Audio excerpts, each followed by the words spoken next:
কিন্তু আমরা দেখেছি যে অনেক বিধায়ক আমরা দেখেছি শিলচর শহরে।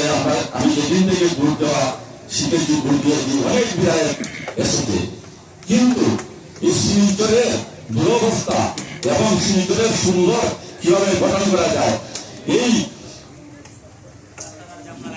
পদক্ষেপ নিয়ে যিনি মাথার মধ্যে পদক্ষেপ নিয়ে কাজ করার প্রয়াস চালিয়ে যাচ্ছেন একমাত্র দীপায়িত মহাশয়।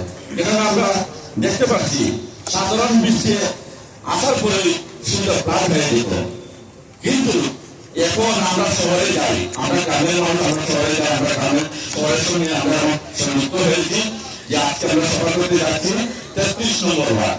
33 নম্বর ওয়ার্ডে বাসিন্দা আমরা, কিন্তু আমরা ঘুম থেকে উঠে আমরা বাচ্চাদের স্কুলে নিয়ে বা বাজারে গিয়ে আমরা শহরের কাজগুলো দেখতে পাচ্ছি। আজকে সুভাষচন্দ্র বলুন, আজকে তারাপুরি বলুন, আজকে নিউজ বলুন, সোনাইরুট বলুন, যে সুন্দরভাবে ট্রেনের প্যাকেজ এবং রাস্তার কাজ হচ্ছে। বিশেষ করে আমি দীপায়িত মহাশয়কে আমার অন্তঃস্থল থেকে ধন্যবাদ দিতে চাই, কারণ আজকে দেখুন, আজকে এই দিনে শুভ দিনে উনি দিন রাত এক করে কাজ